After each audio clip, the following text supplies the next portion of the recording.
Change. The horror of the September 11 attacks and the violent, shocking loss of our fellow Americans galvanized the country like no other event in history. Many of us felt compelled to help, including two young women from West Michigan. Nearly 10 years ago, we chronicled their lives in the days after 9/11 as they did their small part to help this nation heal. A decade later, we find out what lessons were learned.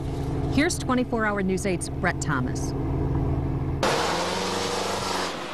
10 years ago, a GVSU grad student got into a bus with a bunch of Michigan people she barely knew, with a singular purpose. I want to help.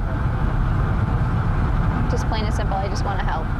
And I'll be able to tell my kids about this, because they will be studying about this in school. And I can say, you know, I was there and I helped out. And at the same time, a kid from West Michigan going to college in New York City made a promise. My goal is no longer to be a spectacular individual. My goal is now to be part of a spectacular community. We were there, documenting both their journeys, looking at a national tragedy through their eyes. And now, a decade's worth of perspective later. I think that if 9/11 hadn't happened, I would not be in Grand Rapids. I would not be the person that I am. I would not have the perspective that I do when things go wrong. On September 10th, Kara Eagle was a sophomore at NYU with dreams as big as the city she was living in.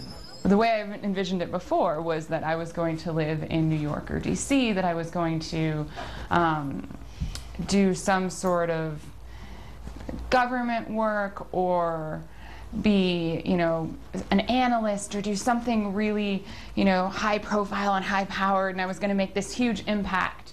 But 24 hours later, like it did for all of us, things changed.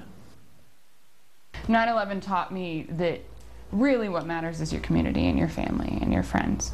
And for Kara, none of those things were on the East Coast. They were here, West Michigan. This was home. This is where she decided her impact would happen. That's not yours, that's Wally's. Instead of a high-powered government job, she got one for a nonprofit, is now on the board of CSNIP, and fosters dogs that just need a home.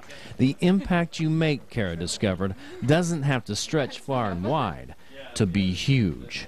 I just think every year until the day that I die, it's going to have the same impact. Peggy Hamstra got that chance to help.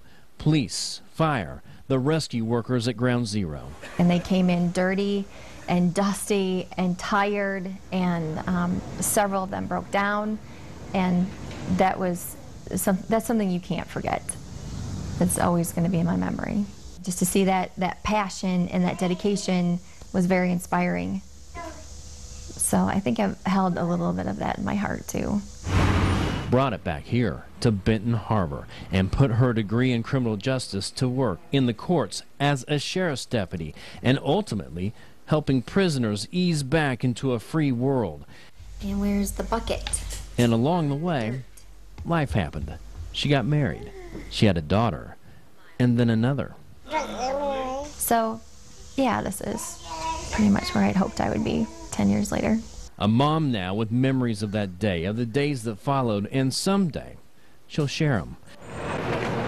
But not the fear of those first few moments, the strength that so many Americans showed.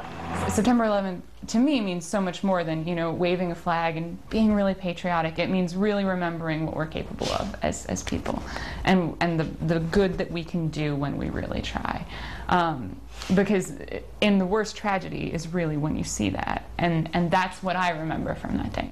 Which is more important to Kara now more than ever, because she's about to become a mom. I do worry, of course, about the world on like a global scale, but on a person-to-person scale, people are capable of incredible things, and I have to keep hope that my son will understand that. They are lessons our generation learned 10 years ago.